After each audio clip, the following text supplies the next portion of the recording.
What is happening, guys? Call of Duty Black Ops Good here, coming at you with another awesome video. Today, we'll be taking a look at one of the more controversial slash great slash not so great AMD graphics cards that came out in the last 10 years. This is the Vega 64 GPU. This is a very interesting card. For one, it's a Founders Edition style card that Radeon used to do. RX 580, Vega, stuff like that. I love these cards because it has a atmosphere to them, but I hate that everything like 10 years ago, Founders Edition wise, had blower style cards. One, because they were cheaper. They thought that thermals were better. That they were just loud and they didn't really function very well. This card has never been taken apart. It's been well maintained. I happened to grab this off $40 off Facebook Marketplace. I was going to buy AMD RX 5700 XT as well, but they happened to get rid of that ahead of time. But so this is a really cool card. I'm really excited to try it out and see how it games in 2025.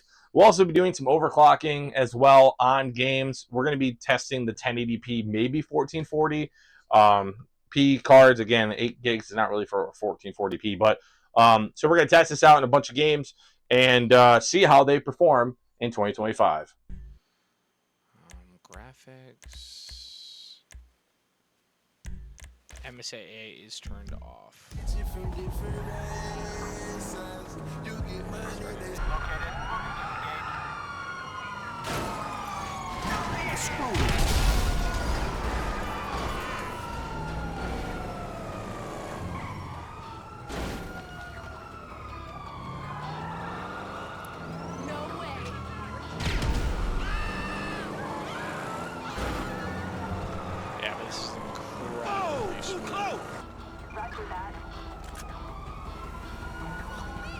Yeah, it's safe to say this game is performing phenomenally.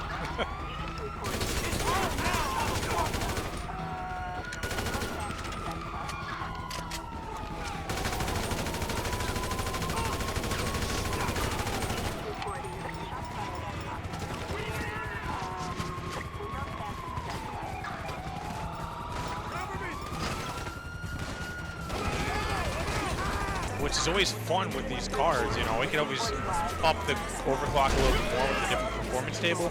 I got the GPU spinning at 100%, which sounds awful, you know, realistically, but I mean, man, it's definitely, you know, 10 FPS more, I would say. Okay, I'll get off after this. Okay. Why is the fucking ground see-through? That is very fucking weird, though.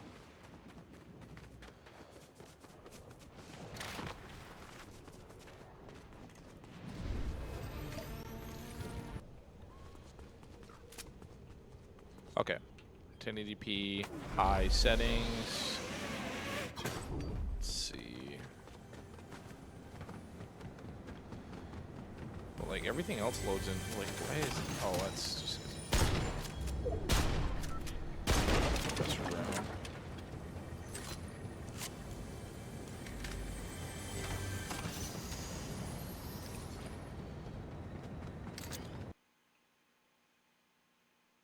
Could be the DirectX 12, potentially. I don't know if this card does DirectX 12 or not, but. You know, we're just looking through the ground is all. You can see what's on the other side. Is this cheating? No. Is it cheating? Maybe. Yeah, this fan's so loud. I love how the CPU is like running 26 watts.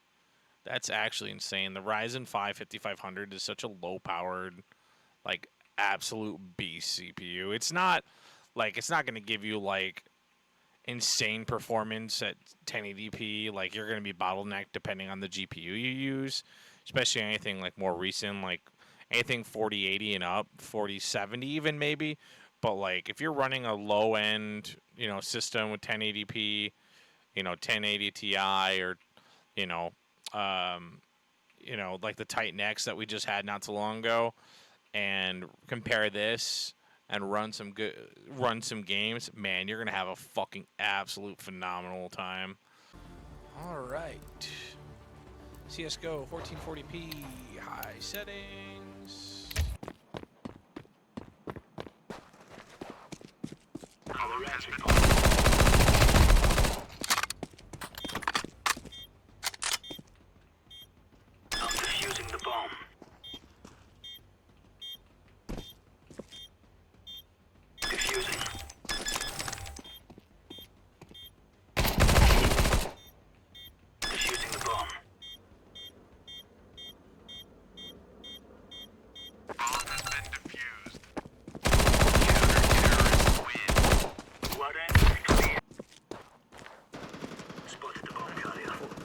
Let's go. There's 3 left.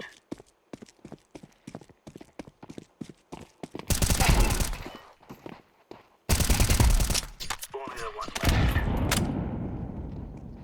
Bombs on the ground. Guarding the dropped bomb. We got but it's good.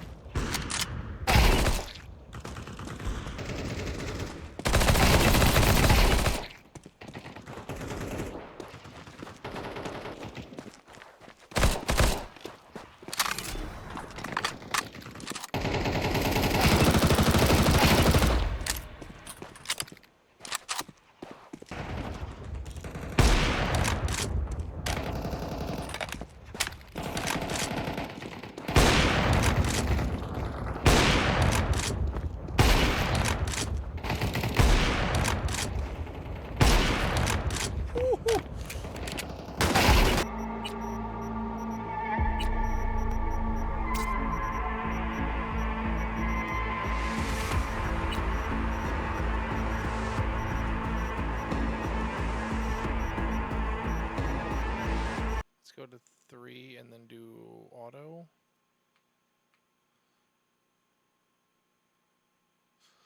All right, we'll do FSR3 auto. 1440p ultra, let's go. I mean, considering we're playing with, 20 milliseconds of latency, which honestly isn't bad. What in the hell? You look weird, dude. You're dead. What? You're not dead. Now you're dead. It's pretty good. It's not terrible. It's not high-end graphics. You're not gaming 4K on this card, but with 8 gigs of VRAM, it's never going to. Jesus, dude. Fuckers. Got me fucking barricaded in this bitch.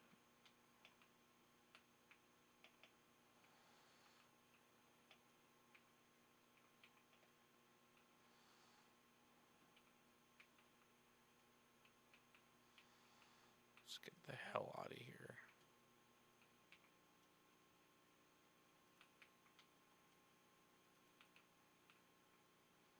Boom!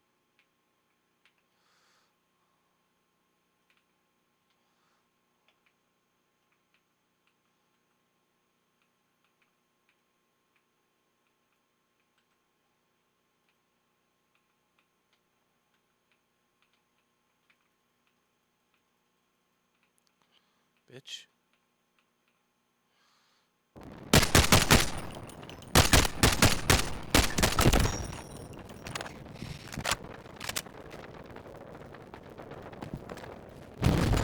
Objective Bravo 1 is under attack. The enemy has cleared Objective Delta.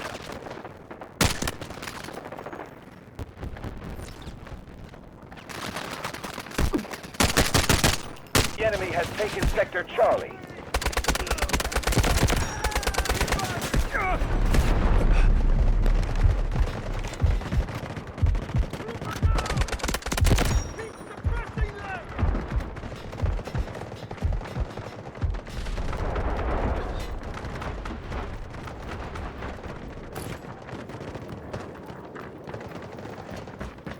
He's cruising though, I'll tell you that. 2, 1. All you need to do is capture the mission area. A fine victory. We have earned your pride.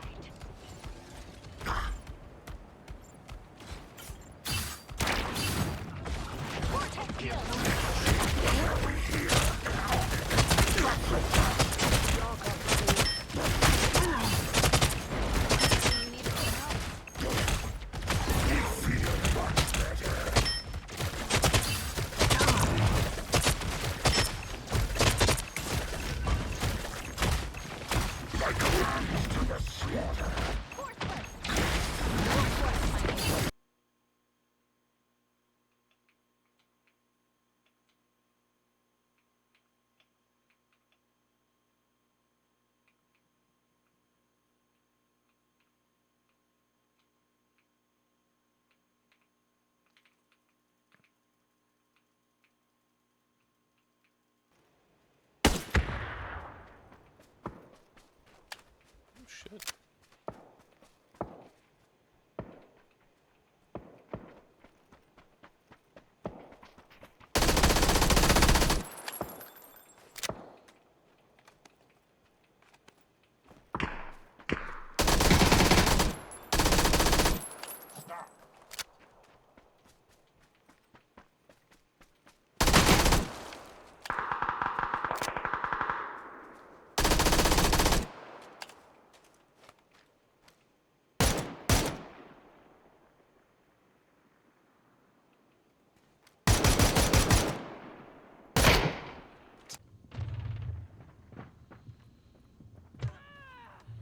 All right, we're at 1080p high ultra settings, to be quite honest.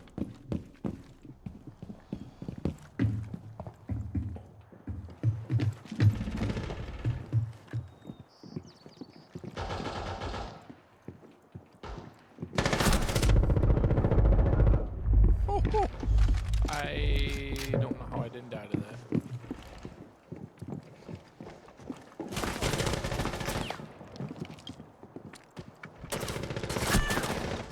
What?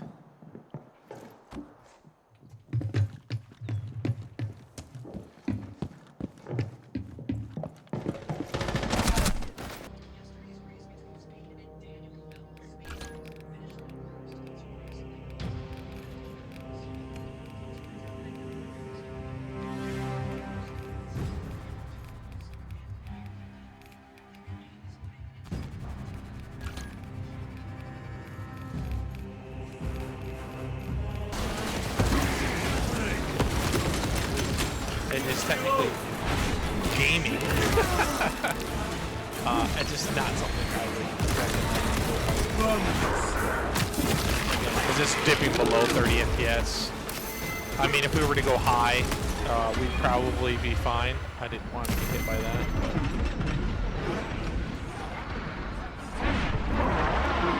That's playable. It's like console performance, I would say. This is also better as well.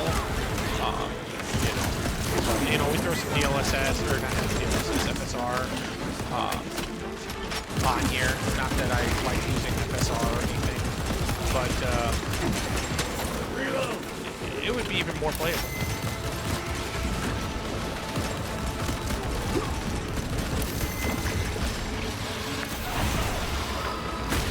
Holy crap, that's good.